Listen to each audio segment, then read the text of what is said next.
નમસ્કાર દોસ્તો, આશા રાખું છું આપ સૌ ખૂબ જ મજામાં હશો। હું છું હિતેશ ગઢિયા અને સંસ્કારદીપ ઓનલાઈન લેક્ચર્સમાં આપ સૌનું ફરી વખત સ્વાગત છે। આજે આપણે એક નવું ચેપ્ટર શરૂ કરવા જઈ રહ્યા છીએ, ચેપ્ટર નંબર 14 આંકડાશાસ્ત્ર। ફ્રેન્ડ્સ, આ ચેપ્ટર એકદમ સહેલું ચેપ્ટર છે।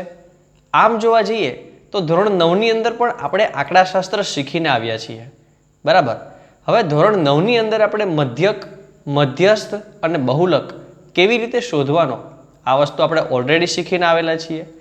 એ જ વસ્તુ 10મા ધોરણની અંદર એની પછીના સ્ટેજની જે આવશે એ શીખવાની છે, બરાબર। ધોરણ 9ની અંદર આપણે મધ્યક, મધ્યસ્થ અને બહુલક આ ત્રણ વસ્તુ જે શીખ્યા છીએ એ આપણે અવર્ગીકૃત માહિતી માટે શીખ્યા હતા, બરાબર। 10મા ધોરણની અંદર મધ્યક, મધ્યસ્થ અને બહુલક જ શીખવાનો છે, પરંતુ વર્ગીકૃત માહિતી માટે શીખવાનું છે, બરાબર।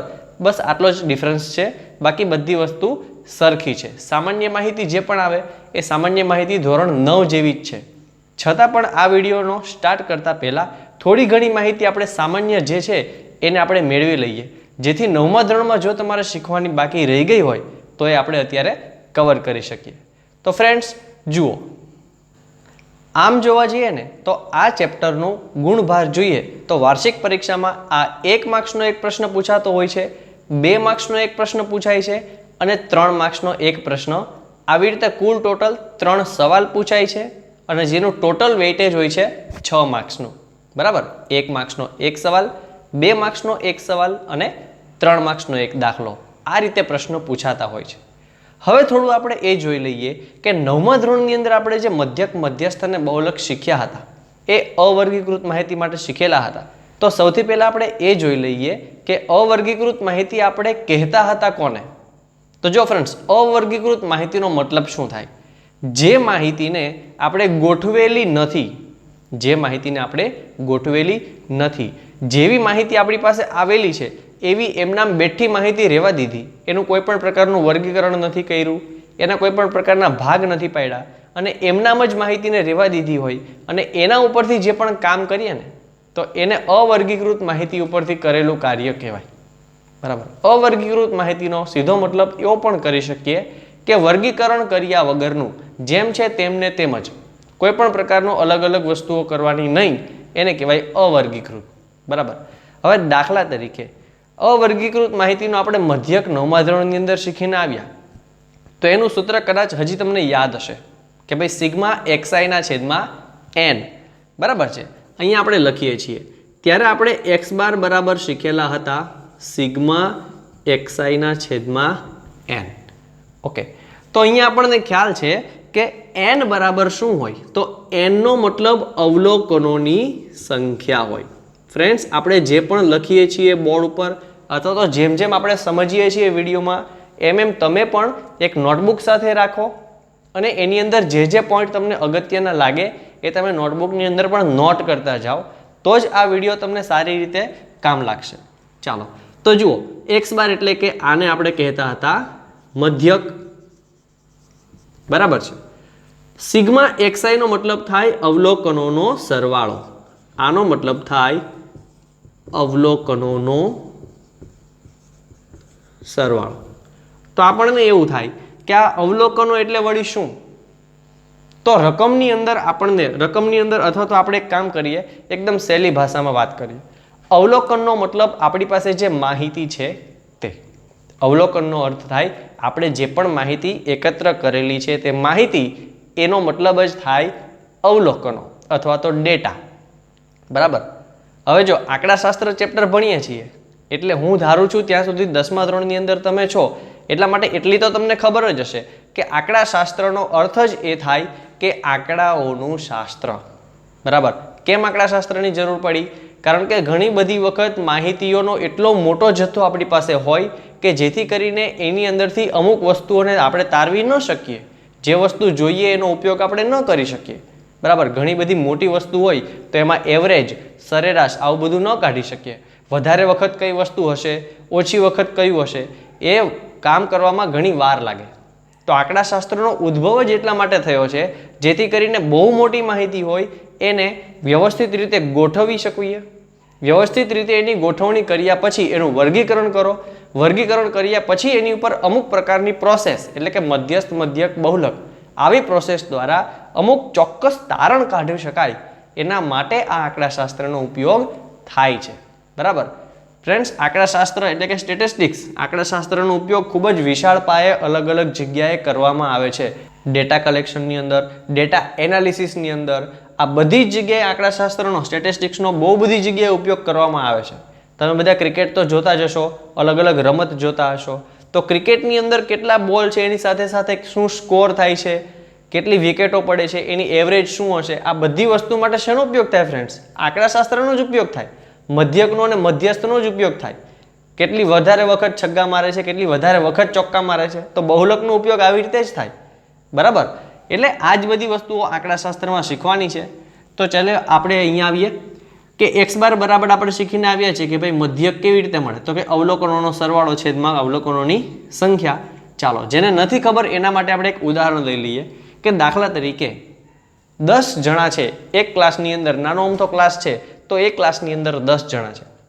હવે 10 છોકરાઓના આપણે ગણિતની અંદર માર્ક્સ જોયા.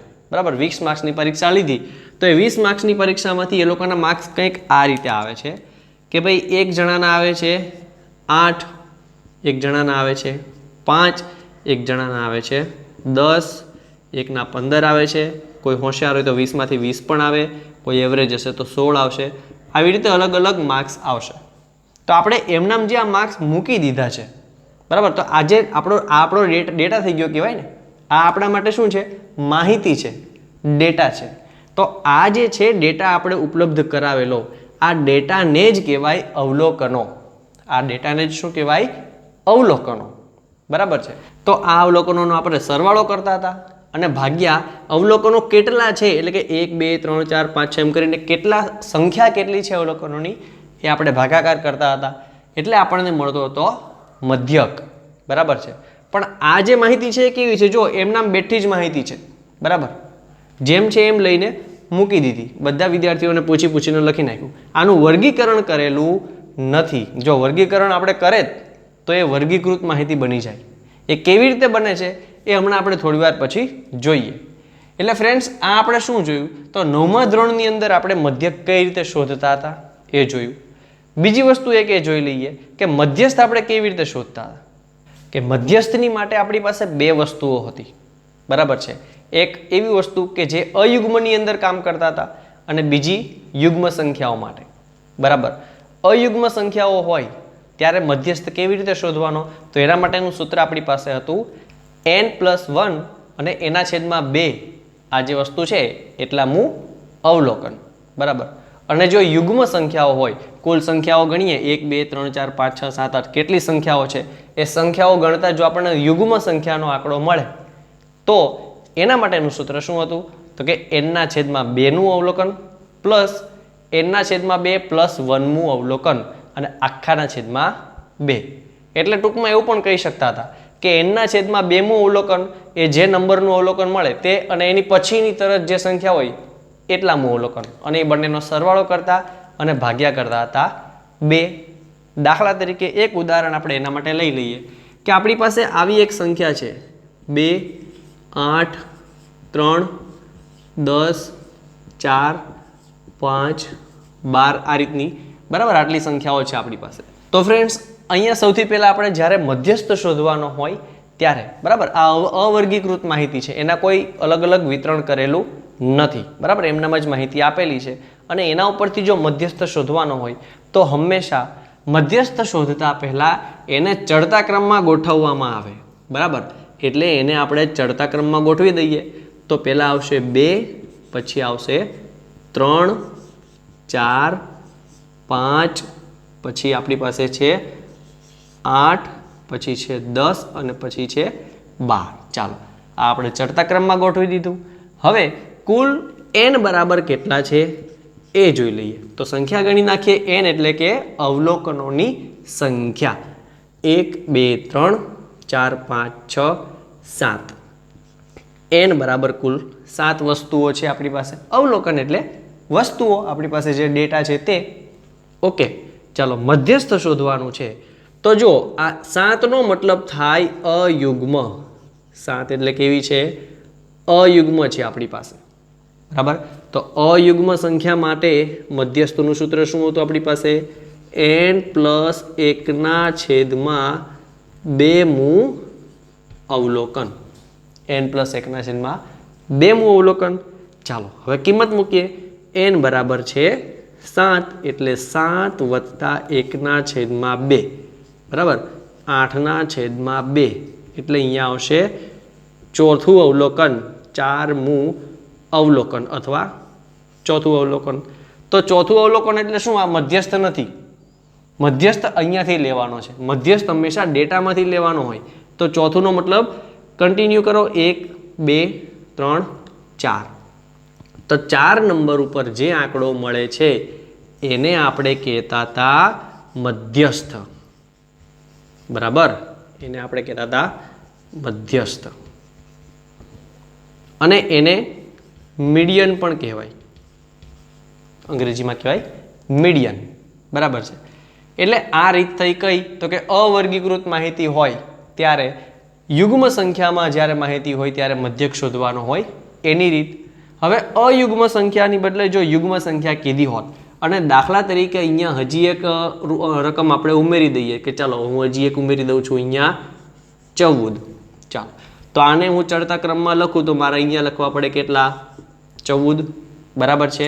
આપણે એને થોડું ભૂસી નાખીએ તો હવે આપણી પાસે કુલ અવલોકનો કેટલા છે? અવલોકનોની સંખ્યા તો કુલ ટોટલ હવે આપણી પાસે 8 અવલોકનો છે। એટલે કે એને કહી શકાય આપણે કે આ યુગ્મ અવલોકનો છે। 8 એટલે યુગ્મ એટલે કે બેકી સંખ્યા થઈ ગઈ ને। તો એના માટેનું સૂત્ર શું હતું? તો એના માટેનું સૂત્ર હતું n/2મું અવલોકન પ્લસ n/2 પ્લસ 1મું અવલોકન અને આખાના છેદમાં 2। આનો અર્થ સમજો ફ્રેન્ડ્સ, આનો મતલબ શું થાય? n/2મું અવલોકન અને એની પછી આનો મતલબ શું થાય? અહીંયા જે મળે ને એને અંદર એક ઉમેરી દેવાનો, બરાબર। કેવી રીતે? જુઓ, હવે n/2 એનો મતલબ 8/2 થાય। તો 8/2 એટલે કેટલા થાય? તો કે 4। તો 4મું અવલોકન એટલે કે 4 નંબરમાં જે વસ્તુ છે એનું અવલોકન વત્તા 4 પછી કયો આવે? 5। આ n/2 પ્લસ 1નો મતલબ શું થયું? n/2 એટલે 4 પ્લસ 1 એટલે 5 થાય ને। તો ચોથું અવલોકન વત્તા 5મું અવલોકન ભાગ્યા 2। તો આ ચોથું અવલોકન એટલે ક્યાં લેવા જવાનું? તો જો અહીંયા ચોથું એટલે ચોથો નંબર શું કોનો છે? 1 2 3 ને 4 એટલે એક તો આપણે આ 5 નંબરને લેશું અને એની પછી આ 8 નંબરને લેશું। તો આ ચોથું અને આ 5મું અવલોકન કહેવાય, બરાબર છે। ચાલો તો અહીંયા લખીએ 5 + 8/2 તો 8 ને 4 12 ને 1 13/2 એટલે 6.5 આનો થાય છે મધ્યસ્થ। 6.5 આનો થશે મધ્યસ્થ। એટલે આ રીતે આપણે 9મા ધોરણની અંદર અવર્ગીકૃત માહિતી માટેનો મધ્યસ્થ કેવી રીતે શોધાય તે આપણે જોયું। એવી જ રીતે બહુલક પણ આપણે જોયું હતું કે ભાઈ બહુલક કેવી રીતે શોધાય। તો બહુલકનો અર્થ જ એવો થાય, બહુ એટલે ઘણી બધી વખત, બહુ એટલે ઘણું બધું। તો જે વસ્તુ ઘણી બધી વખત રિપીટ થતી હોય એને એ સંખ્યાની અંદર અથવા એ અવલોકનોનો બહુલક કહેવાય। દાખલા તરીકે અહીંયા ચાલો કોઈ પણ વસ્તુ રિપીટ નથી થતી, બરાબર, પણ અહીંયા હું જો એક વખત 5 લખી નાખું ને, એક જ વખત અહીંયા લખી નાખું 5, તો હવે આ આપણી પાસે જે ડેટા છે, માહિતી અથવા અવલોકનો, તો આ અવલોકનોમાં કઈ સંખ્યા વધુ વખત રિપીટ થાય છે? તો જો આ 5 નંબર એવો છે ને 2 વખત આવે છે તો એટલે એને કહેવાય બહુલક, બરાબર। અથવા 5 પણ હોય અને દાખલા તરીકે અહીંયા 2 પણ હોય તો જો 2 પણ 2 વખત છે અને 5 પણ 2 વખત છે તો 5 અને 2 બંને બહુલક છે એમ પણ કહેવાય। બહુલક એક કરતાં વધારે હોઈ શકે, બહુલક એક કરતાં વધારે હોઈ શકે। એમસીક્યુમાં આવું પૂછાઈ જાય કે ભાઈ બહુલક એક કરતાં વધારે હોઈ શકે, ખરું કે ખોટું? તો ત્યારે ખબર હોવી જોઈએ કે બહુલક એક કરતાં વધારે હોઈ શકે, બરાબર છે। અવર્ગીકૃત માહિતીની વાત કરેલી હોય ત્યારે, બરાબર। આગળ જોઈએ। હવે અત્યાર સુધી આપણે જોયું અવર્ગીકૃત માહિતી, તો હવે આપણે 10મા ધોરણની અંદર આવીએ, એનો મતલબ હવે આપણે જોશું વર્ગીકૃત માહિતી વિશે, બરાબર। તો એના માટે આપણે એક કામ કરીએ, અવર્ગીકૃત માહિતી માટેનો ડેટા આપણે એક લઈ લઈએ, બરાબર। અહીંયા તમારી સામે છે એક અવર્ગીકૃત માહિતીનો ડેટા। એ ડેટા શેનો છે એ પણ સૌથી પહેલાં તમે જાણી લો। તો કે એક ક્લાસની અંદર 50 છોકરાઓ છે. હવે 50 છોકરાઓની પરીક્ષા લેવામાં આવે છે, 100 માર્ક્સની પરીક્ષા લેવામાં આવે છે. તો એ છોકરાઓના જે માર્ક્સ ટીચરે ઉઘરાવ્યા પછી જે માર્ક્સ હતા એ માર્ક્સ અહીંયા આપણી સામે લખેલા છે. હવે જો આ રીતે એમના માર્ક્સ ડાયરેક્ટ લખી નાખેલા હોય તો એને કોઈ ગોઠવણ કરેલી નથી. જેમ આવેલા છે માર્ક્સ એવી રીતે બેઠા એમણે નોટ કરી દીધા કે ભાઈ એકના આટલા, બીજાના આટલા, ત્રીજાના આટલા, આ રીતે. આને અવર્ગીકૃત માહિતી કહેવાય. બરાબર. તો હવે એને વર્ગીકૃત કેવી રીતે કરવાની એ આપણે જોઈએ એટલે આપણને ખ્યાલ આવી જશે કે વર્ગીકૃત માહિતી કોને કહેવાય. બરાબર. તો જો 100 માર્ક્સની પરીક્ષા હતી ને તો અમુકને જો 0 પણ આવેલા છે, અમુકને 5 પણ આવેલા છે, અમુકને 8 આવેલા છે, અમુકને 90 પણ આવેલા છે, અમુકને 70 છે, અમુકને 85 છે. બરાબર. અમુકને 62 છે, 52 છે, 36 છે, 38 છે. અલગ અલગ માર્ક્સ છે. તો આપણે એના માટે છે ને વર્ગો પાડી દઈએ. વર્ગોનો મતલબ વર્ગીકરણ કરવા માટે છે ને થોડું આમ ટેબલ બનાવી નાખીએ. તો આપણે એક કામ કરીએ. સૌથી પહેલાં હું અહીંયા હેડિંગ મારું છું, અહીંયા લખી નાખું છું ગુણ. બરાબર. હવે ગુણના હું ભાગ પાડું તો આપણે એ લોકોને એક કામ કરીએ, કેટેગરીમાં વેચી દઈએ. 10-10ની કેટેગરીમાં 0 થી 10 વચ્ચે જેટલા છોકરાના માર્ક્સ હશે એટલા છોકરાનો ડેટા અલગ રાખીએ. આવી રીતે ચાલો. તો અહીંયા છે 0 થી આપણે લખીએ 10. હવે 0 થી 10 છે એનો મતલબ અહીંયા આપણે લખશું વિદ્યાર્થીઓની સંખ્યા. વિદ્યાર્થીઓ. બરાબર. તો હવે 0 થી 10 જે મેં અહીંયા લખેલું છે તો અહીંયા આપણે શું લખશું? આમની અંદર આ ડેટામાં આ અવર્ગીકૃત માહિતીમાંથી જેટલા છોકરાઓના 0 અને 10ની વચ્ચે જેટલા માર્ક્સ છે ને જે છોકરાઓના એટલા છોકરાઓનું ટોટલ કાઉન્ટ કેટલા છોકરાઓ છે એની સંખ્યા અહીંયા લખશું. બરાબર છે. ચાલો હજી આગળ લઈએ.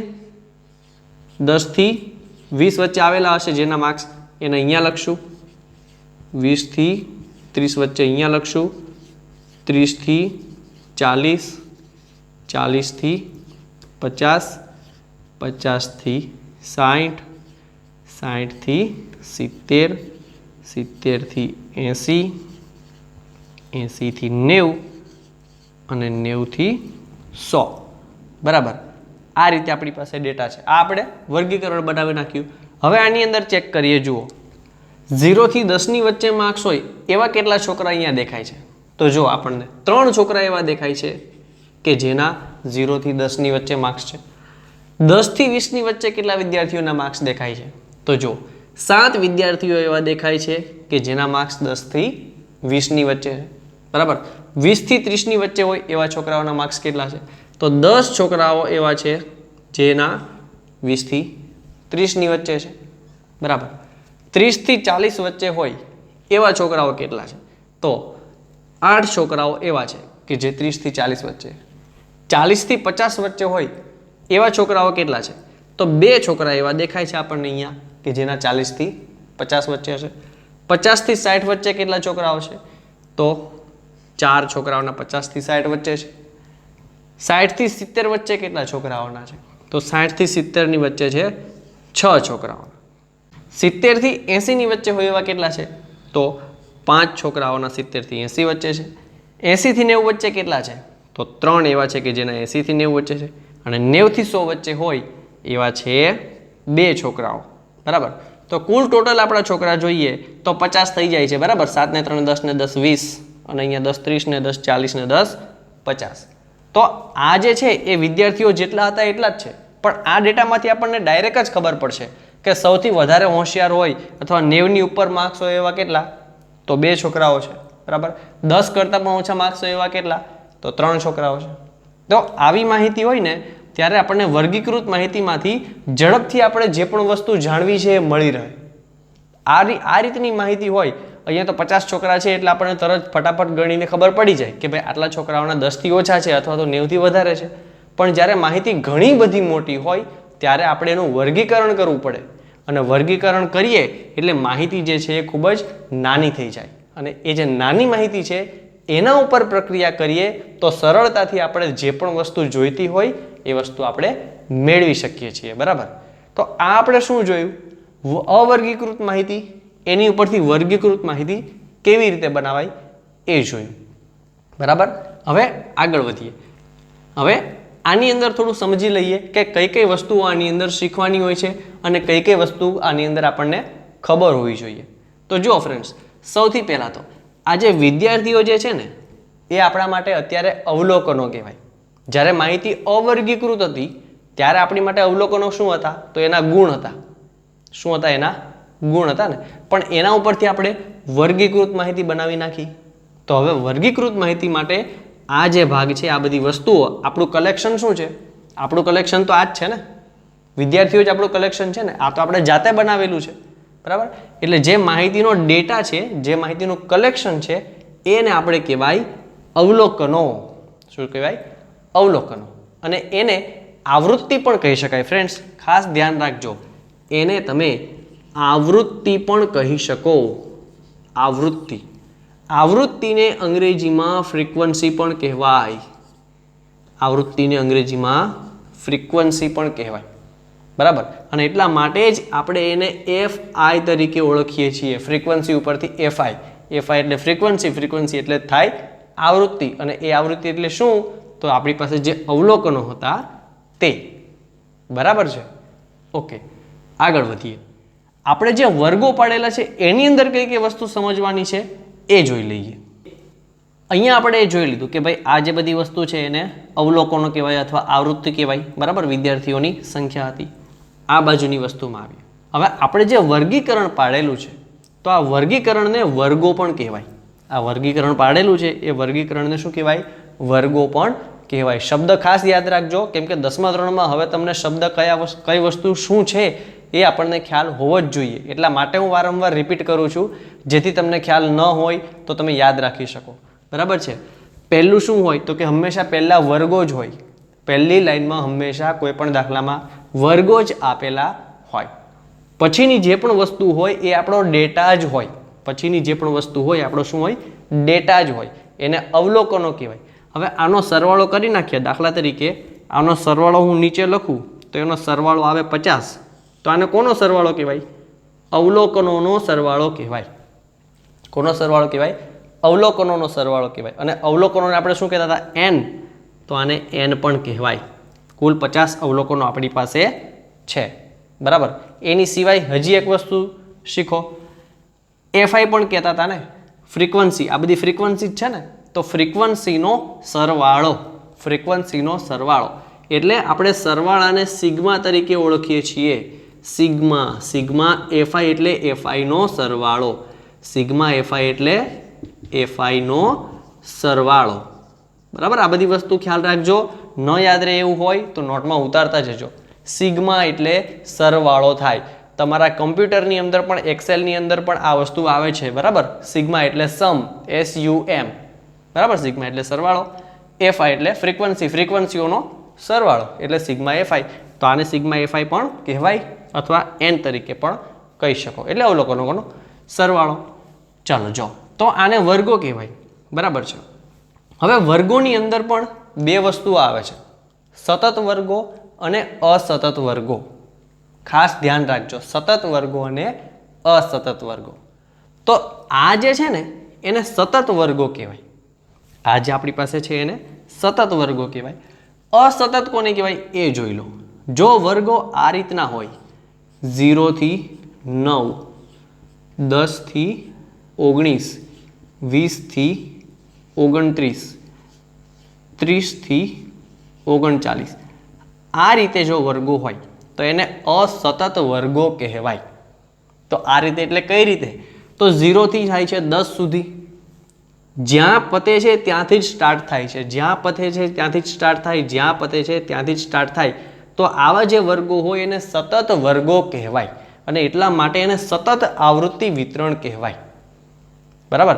આને શું કહેવાય? સતત વર્ગો કહેવાય, અને એટલા માટે જ એને સતત આવૃત્તિ વિતરણ કહેવાય, બરાબર? તો અહીંયા શું છે? અહીંયા જ્યાં એનો એન્ડ આવે છે ત્યાંથી સ્ટાર્ટ થતું નથી। એન્ડિંગની પોઝિશન અને સ્ટાર્ટિંગની પોઝિશન બંને વસ્તુ અલગ અલગ આંકડા દર્શાવે છે, બરાબર? છેલ્લે અહીંયા 9 છે, અહીંયા છે 10, અહીંયા છે 19, અહીંયા છે 20। તો આને અસતત કહેવાય, આને અસતત વર્ગો કહેવાય, એટલા માટે એને અસતત આવૃત્તિ વિતરણ કહેવાય, બરાબર? ખાસ ધ્યાન રાખજો, સતત આવૃત્તિ વિતરણ કોને કહેવાય અને અસતત આવૃત્તિ વિતરણ કોને કહેવાય? તો અસતત કોને કહેવાય? જ્યાંથી પતે છે ત્યાંથી શરૂ ન થતું હોય, જ્યાંથી પતે છે ત્યાંથી શરૂ ન થતું હોય તેને અસતત આવૃત્તિ વિતરણ કહેવાય, બરાબર. આને આપણે લખી નાખીએ, આ છે અસતત અને આ જે છે સતત આવૃત્તિ વિતરણ છે, બરાબર. સતત આવૃત્તિ વિતરણમાં શું હોય, જ્યાંથી એન્ડ થાય ત્યાંથી જ શરૂઆત થાય, જ્યાંથી એન્ડ થાય ત્યાંથી જ શરૂઆત થાય, બરાબર. એટલે આ વસ્તુ એક જોવાની હતી. હજી એક વસ્તુ આની અંદર એ જોઈ લઈએ કે આ જે શરૂઆત થાય છે અને એન્ડ થાય છે, તો એમાં જે શરૂઆતની વસ્તુ છે, આ જે શરૂઆત આપણે અહીંયાથી નીચેથી લઈએ, આ જે શરૂઆતની વસ્તુ હોય એને અધઃ સીમા કહેવાય, બરાબર. આ વસ્તુ પણ આપણે આગળ ભણીને આવ્યા છીએ. આને કહેવાય અધઃ સીમા. અને આ જે 80 જે છે પેલી બાજુનો ભાગ જે પતે છે એને કહેવાય ઉર્ધ્વ સીમા, બરાબર. આગળનું છે એને કહેવાય અધઃ સીમા, પાછળનો જે આંકડો હોય એને કહેવાય ઉર્ધ્વ સીમા, બરાબર. આ બધા સંસ્કૃત અર્થ છે ફ્રેન્ડ્સ. ઉર્ધ્વનો મતલબ થાય આગળ, વધારે, ઉપર. ઉર્ધ્વ ગચ્છતિ, ઉર્ધ્વ સીમા, આગળ, વધારે, ઉપરની તરફ, બરાબર. એટલે ઉર્ધ્વ. અને અધઃનો મતલબ નીચે જવું, બરાબર. અધઃ એટલે ઓછું થવું, અધઃ પતન થવું, બરાબર. અધઃ પતનનો મતલબ થાય નાશ થવો ને, તો એનો મતલબ બીજો એવો થાય કે નીચું, ઓછું, નાનું, બરાબર. તો 70 જે છે આ બેમાંથી નાનો આંકડો 70 છે, તો આ અધઃ કહેવાય, અધઃ સીમા. અને આ મોટો છે, ઉર્ધ્વ છે, એટલે ઉર્ધ્વ સીમા, બરાબર. એટલે આ વસ્તુ ધ્યાન રાખવાની છે. તો આ બાજુની જે પણ લાઈન છે ને એ બધાની અંદર આ જે વસ્તુઓ છે એને ઉર્ધ્વ સીમા, અધઃ સીમા કહેવાય. અને આ બધા જે આંકડાઓ છે એને કહેવાય ઉર્ધ્વ સીમા, બરાબર. એના સિવાય આપણે અધઃ સીમા બિંદુ અને ઉર્ધ્વ સીમા બિંદુ કોને કહેવાય એ પણ ધોરણ 9 ની અંદર ભણીને આવેલા છીએ, બરાબર. તો એનો ઉપયોગ ક્યાં થશે, અહીંયા થશે. જ્યારે આપણી પાસે સતત વર્ગો હોય ત્યારે અધઃ સીમા બિંદુ કે ઉર્ધ્વ સીમા બિંદુની કોઈ ઉપયોગિતા નથી. પણ જ્યારે અસતત વર્ગો આપણને આપેલા હશે ત્યારે, જ્યારે અસતત આવૃત્તિ વિતરણ હશે ત્યારે આપણે ઉર્ધ્વ સીમા બિંદુ અને અધઃ સીમા બિંદુ શોધવું પડશે. કેમ? કારણ કે જો જ્યારે પણ અસતત માહિતી આપેલી હશે ને ત્યારે સૌથી પહેલાં આપણે એને સતતમાં ફેરવવું પડશે. જ્યારે પણ અસતત આવૃત્તિ વિતરણ આપેલું હશે ત્યારે આપણે એને સતત આવૃત્તિ વિતરણમાં ફેરવવું પડશે. તો સતત કોને કહેવાય? તો કે ભાઈ પાછળનો અને આગળનો બે આંકડા એક સરખા હોય તો જ એને સતત કહેવાય. તો અહીંયા આ બંનેને સરખા કરવા હોય તો શું કરવું પડે? બંનેની સરેરાશ લઈ લેવી પડે. આ પાછલો આંકડો અને આગલો આંકડો આ બંનેને સરખા કરવા હોય તો શું કરવું પડે? એની સરેરાશ લઈ લેવાની, બરાબર. સરેરાશ કોને કહેવાય? બે વસ્તુની સરેરાશ એટલે બે વસ્તુનો સરવાળો કરો અને ભાગ્યા કરો 2 એટલે થઈ ગઈ એની સરેરાશ, બરાબર. કોઈને ખોટું લાગે નહીં. અહીંયા છે 9 અને અહીંયા 10 છે તો બંનેને લઈ લઈએ, 9ને પણ લઈએ અને 10ને પણ લઈએ અને બંને જે વસ્તુઓ છે એ બંનેને સરવાળો કરીને જેટલું જેટલું આવે એટલું એટલું એ લોકોને આપી દઈએ.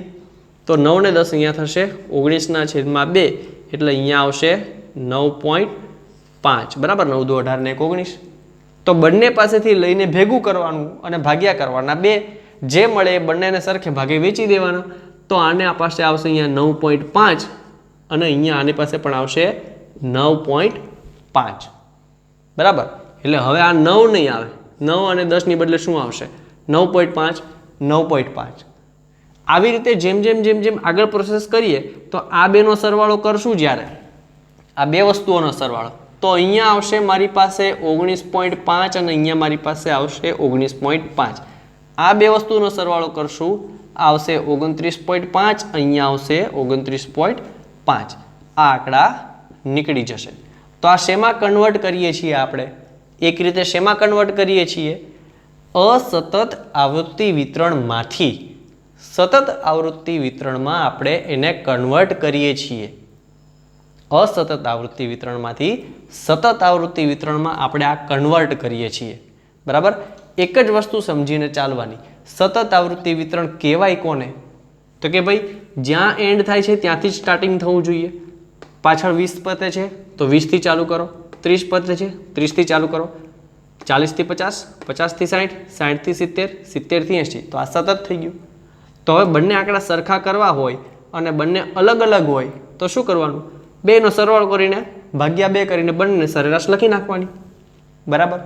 સામાન્ય રીતે વિદ્યાર્થીઓ આવું યાદ રાખતા હોય છે કે ભાઈ અસતત હોય તો શું કરવાનું, તો કે ભાઈ જે સંખ્યા છે એમાં આ બાજુની સંખ્યા હોય એમાં પ્લસ 0.5 કરી નાખવાના અને આ બાજુની સંખ્યા છે એમાં માઇનસ 0.5 કરી નાખવાના. સામાન્ય રીતે વિદ્યાર્થીઓને આવું શીખવાડવામાં આવે છે. પણ ખરી રીત શું છે, એની પાછળની ખરી સમજણ આ છે કે ભાઈ બંને લેવાના, બંનેનો સરવાળો કરીને ભાગ્યા 2, એટલે કે બંનેની જે સરેરાશ છે એ સરેરાશને અહીંયા લખવાની હોય. બરાબર, બંનેની સરેરાશને અહીંયા લખવાની હોય. તો આ જે વસ્તુઓ મળે છે નવી, તો હવે આ જે પહેલાં શું હતું 0 અને 9, અહીંયા શું છે 10 અને 19. તો આ જ્યારે 10 અને 19 હતું ને ત્યારે આ જે 10 છે ને એ અધઃ સીમા હતું અને 19 હતું ઉર્ધ્વ સીમા. પણ હવે આપણે એની પર પ્રક્રિયા કરીએ છીએ અને સતત બનાવીએ છીએ, તો હવે આપણને જે નવો આંકડો મળે છે આ 19.5, આ 9.5, તો હવે આ જે 19ની બદલે 19.5 મળે છે તો એ ઉર્ધ્વ સીમાની બદલે ઉર્ધ્વ સીમા બિંદુ બની ગયું. હવે આ શું બની ગયું કહેવાય? ઉર્ધ્વ સીમા બિંદુ બની ગયું કહેવાય, કેમ કે આપણે એને ચેન્જ કર્યું ને. એવી રીતે આ જે છે એ પહેલાં 10 હતા ત્યારે શું હતા? અધઃ સીમા હતી, કોઈ ચોક્કસ સીમા હતી, લિમિટ હતી. પણ આપણે એ લિમિટને થોડું ઓવર કરી લીધું, એક એવા બિંદુ સુધી પહોંચ્યા, એક એવા પોઈન્ટ સુધી પહોંચ્યા કે જેને લીધે આગળ અને પાછળનો અંક સરખો થાય. તો એવો પોઈન્ટ કયો મળ્યો, એવો બિંદુ કયું મળ્યું? તો 9.5. બરાબર, એટલા માટે એ બિંદુને આપણે કહેવાય અધઃ સીમા બિંદુ. બરાબર, આ બધી સમજણ યાદ રાખવાની ફ્રેન્ડ્સ, તો ખબર પડે કે અધઃ સીમા બિંદુ જ કેમ કીધું. અધઃ સીમા બિંદુનો અર્થ થાય અધઃ સીમાના બદલે આપણે એવું બિંદુ મળે છે કે જે બિંદુને લીધે આખો જે વર્ગ જે છે એ સતત વર્ગની અંદર ફરી શકે છે. તો જે જગ્યા હતી, જે સીમા હતું, એની બદલે મળે છે ચોક્કસ એવું બિંદુ. એટલા માટે આને અધઃ સીમા બિંદુઓ કહેવાય. આ બાજુ આવશે એને કહેવાશે ઉર્ધ્વ સીમા બિંદુઓ. બરાબર છે. એટલે હવે તમને આ વસ્તુની અંદર ખ્યાલ આવી જ ગયો હશે. જો ખ્યાલ આવી ગયો હોય તો પણ અત્યારે તમે કોમેન્ટ કરીને હમણાં જણાવો કે તમને ખ્યાલ આવે છે કે નહીં. જો ખ્યાલ ન આવેલો હોય, કોઈ પણ કન્ફ્યુઝન કે ક્વેરી લાગે તો પણ તમે કોમેન્ટ સેક્શનની અંદર લખી શકો છો અને પૂછી શકો છો. ઓકે, ચાલો આગળ વધીએ. આની અંદર હજી એક વસ્તુ એ પણ તમને જણાવી દઉં સાથે કે આની અંદર એક સૂત્ર આવે, એ સૂત્રની રીતે પણ આની આપણે ગણતરી કરી શકીએ. જો આની સૂત્રની રીતે પણ ગણતરી કરી શકીએ. કઈ રીતે? તો જો આપણે આ નીચેની લાઈન લઈએ આપણે, બરાબર. દાખલા તરીકે અહીંયા આપણી પાસે છે 40 થી 49 સુધી, બરાબર. તો આ જે બિંદુ આપણે કીધું ને કે સરેરાશ કરીએ છીએ, તો એનું ગણિતની અંદર સૂત્ર એ રીતનું આવશે કે ભાઈ જે આપણી પાસે અત્યારે ચાલુ વર્ગ છે, હાલનો વર્ગ, હાલના વર્ગનું અધઃ સીમા, બરાબર. જોજો, હાલના વર્ગની અધઃ સીમા અને આગલા વર્ગની ઉર્ધ્વ સીમા, હાલના વર્ગની અધઃ સીમા અને અગાઉના વર્ગની ઉર્ધ્વ સીમા ભાગ્યા 2.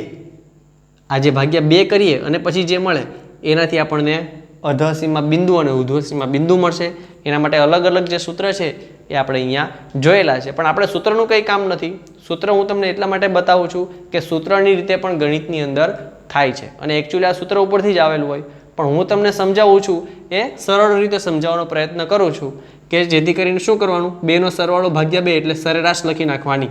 જ્યારે અલગ અલગ આંકડા હોય ત્યારે શું લખી નાખવાની? સરેરાશ. અને પછી આપણને મળશે સતત આવૃત્તિ વિતરણ. બરાબર છે. બીજું ફ્રેન્ડ્સ આપણે એક એ જોઈ લઈએ કે વર્ગ અંતરાલ અથવા તો વર્ગ લંબાઈ કોને કહેવાય. તો વર્ગ અંતરાલ અથવા વર્ગ લંબાઈનો મતલબ થાય આપણી પાસે જે વર્ગો છે એ બે વચ્ચેનું અંતર. જે વર્ગો છે એ વર્ગો વચ્ચેનું જે અંતર હશે એને આપણે કહીશું વર્ગ અંતરાલ અથવા તો વર્ગ લંબાઈ. હવે વર્ગ લંબાઈને બે રીતે ઓળખવામાં આવે છે. વર્ગ લંબાઈને સી તરીકે પણ ઓળખી શકાય છે અને એચ તરીકે પણ ઓળખી શકાય છે. એચ કહો તો તમે એને કહી શકો હાઇટ એટલે કે ઊંચાઈ અથવા તો એની વચ્ચેનું ડિસ્ટન્સ, અને સીનો મતલબ થાય અંગ્રેજીમાં એને કહેવાય ક્લાસ ડિફરન્સ. ક્લાસ ડિફરન્સ એટલે કે વર્ગ લંબાઈ. બરાબર. આનો મતલબ પણ વર્ગ લંબાઈ કહી શકાય અથવા તો તમે એમ કહી શકો કે વર્ગ અંતરાલ. પરીક્ષાની અંદર સવાલ હોય તો સવાલની અંદર આવા અલગ અલગ શબ્દ હોય ત્યારે જોઈને ગભરાઈ નહીં જવાનું. આપણને ખબર હોવી જોઈએ કે ભાઈ વર્ગ અંતરાલ અને વર્ગ લંબાઈ જે છે એ બંને શું છે, એક જ વસ્તુઓ છે. પછી સૂત્રમાં ક્યારેક સી કે એચ આપેલું હોય તો પણ ટેન્શન લેવાનું નહીં, સી અને એચ બંને વસ્તુઓ એક જ છે. પણ આ વસ્તુ ક્યારે થાય, આપણને ખબર હોય તો જ આ વસ્તુ થાય. ચાલો જો વર્ગ અંતરાલની વાત કરીએ તો બે વચ્ચેનું ડિસ્ટન્સ છે એને કહેવાય વર્ગ અંતરાલ. તો એને આ રીતે ગણવાનો, પાછલી જે વસ્તુ છે એમાંથી આગલી વસ્તુ બાદ કરી દેવાની. જો 10માંથી 0 બાદ કરીએ તો 10 આવે, 20માંથી 10 બાદ કરીએ તો 10 આવે, 30માંથી 20 બાદ કરો તો 10, 40માંથી 30 બાદ કરો તો 10. તો એનો મતલબ આ બધા વચ્ચેનું ડિસ્ટન્સ એક સરખું છે. બધા વચ્ચેનું ડિસ્ટન્સ કેવું છે, સરખું છે. એનો મતલબ આની વર્ગ લંબાઈ સરખી છે. કેટલી છે વર્ગ લંબાઈ, બરાબર છે 10. આને કહેવાય વર્ગ લંબાઈ. બરાબર, પાછલો આંકડો છે એમાંથી આગલો આંકડો બાદ કરી દેવાનો. પણ ફ્રેન્ડ્સ આવું ક્યારે થાય, જ્યારે તમારી પાસે સતત આવૃત્તિ વિતરણ હોય. જ્યારે તમારી પાસે સતત આવૃત્તિ વિતરણ હોય તો તમે આ સિસ્ટમ અપનાવી શકો. જો અસતત આવૃત્તિ વિતરણ હોય તો આ સિસ્ટમ અપનાવી શકાય નહીં. જો અસતત આવૃત્તિ વિતરણ હોય તો આગળના અંકને પણ ગણવો પડે, પાછળના અંકને પણ ગણવો પડે. કેવી રીતે જુઓ તો આપણે અહીંયા એક અસતત હોય એવી એક વર્ગ લઈ લઈએ. ચાલો 1 થી 10 માર્ક્સ, 11 થી 20 માર્ક્સ, 21 થી 30 માર્ક્સ. ચાલો 3 વર્ગો લીધા. હવે જો આ અસતત છે, આ હતા સતત. સતતમાં તો આપણને ખ્યાલ છે કે ભાઈ પાછળના આંકડામાંથી આગળનો આંકડો બાદ કરી નાખતા હતા. પણ અહીંયા એવું કરવા જઈશું તો અહીંયા ભૂલ પડી શકે છે. તો અહીંયા શું કરવાનું, તો અહીંયા બંને વસ્તુઓ લેવાની. 10માંથી 1 બાદ કરો એટલે 9 આવે, બરાબર. તો 9 નથી લેવાના, એકડો પણ લેવાનો છે અને 10 પણ લેવાના છે. તો 1 અને 10 પણ લો તો શું થાય, 1 2 3 4 5 6 7 8 9 10. તો કુલ ટોટલ વસ્તુ આપણી પાસે થાય 10. એવી રીતે અહીંયા જો 11 થી 20 હોય તો 11 પણ લેવાનો ગણતરીમાં અને 20 પણ લેવાના. 11 પણ લેવાનું અને 20 પણ લેવાના. તો અહીંયા થશે 10. એટલે આ બધાની વર્ગ લંબાઈ જે છે આની વચ્ચેનો ડિસ્ટન્સ, આ જગ્યાનો ડિસ્ટન્સ એ બધામાં સરખો આવશે. 10 10 નો ડિસ્ટન્સ કહેવાય આને.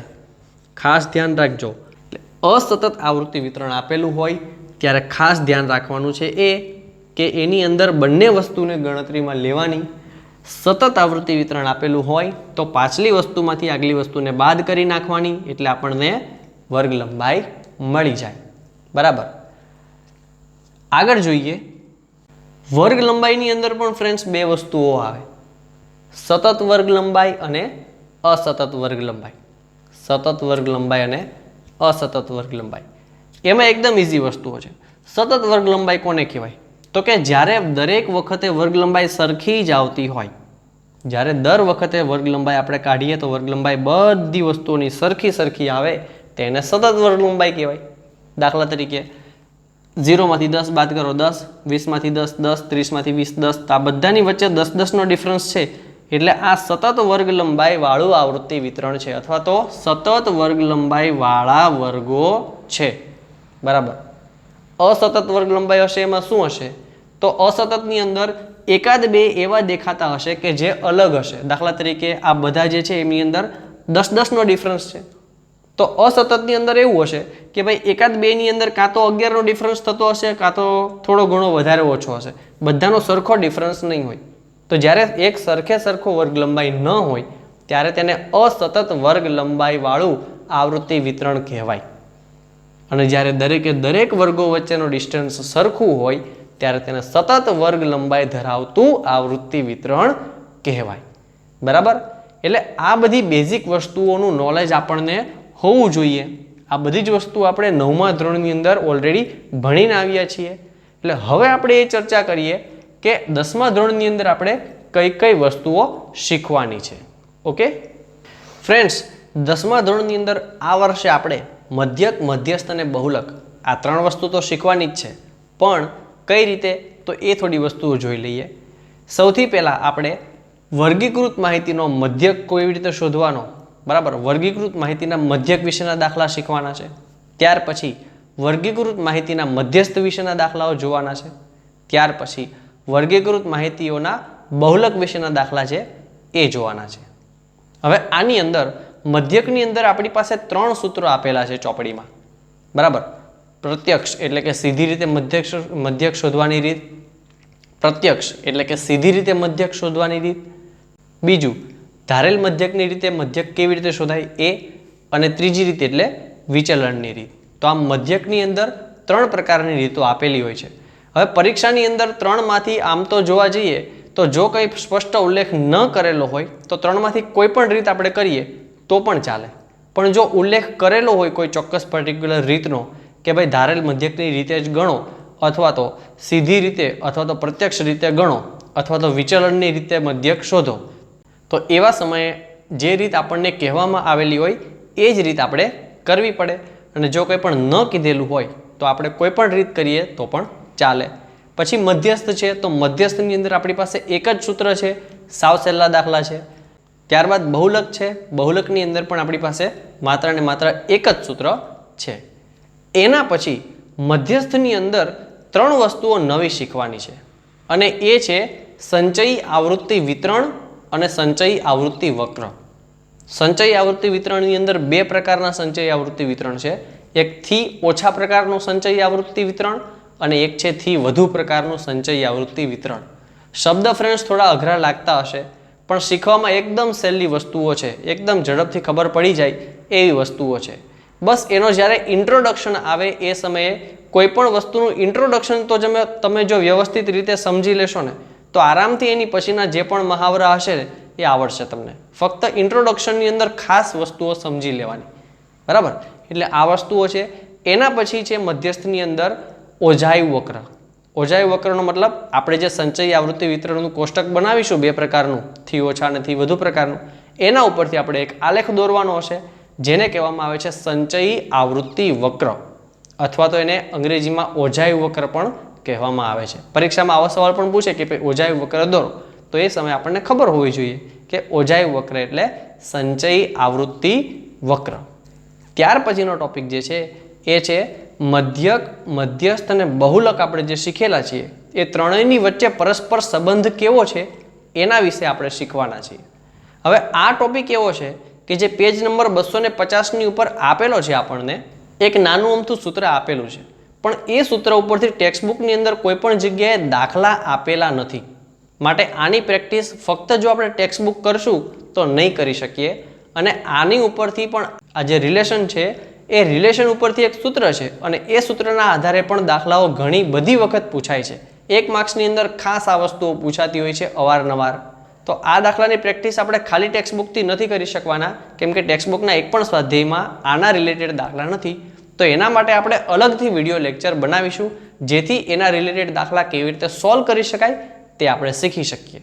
એટલે ફ્રેન્ડ્સ, આટલી વસ્તુઓ એવી છે કે જે આ વર્ષે ધોરણ 10ની અંદરના ચેપ્ટર નંબર 14 એટલે કે આંકડાશાસ્ત્રના પ્રકરણની અંદર શીખવાની છે.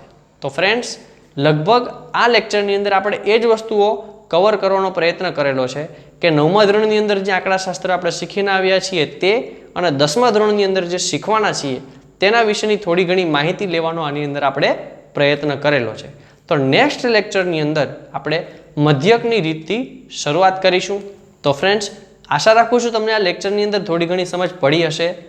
તો કેવો લાગ્યો તમને આ લેક્ચર એ તમે અમને કોમેન્ટ સેક્શનની અંદર જણાવી શકો છો. જો કોઈ પણ પ્રશ્ન હોય, કોઈ પણ ડાઉટ હોય તો એ ડાઉટને પણ તમે કોમેન્ટ સેક્શનની અંદર લખીને અમને જણાવી શકો છો. તો જો તમને આ વિડીયો ગમ્યો હોય તો તમારે એને લાઇક, શેર અને સબસ્ક્રાઇબ તો કરી જ નાખવાનો હોય. સો thanks for the listening and God bless you all.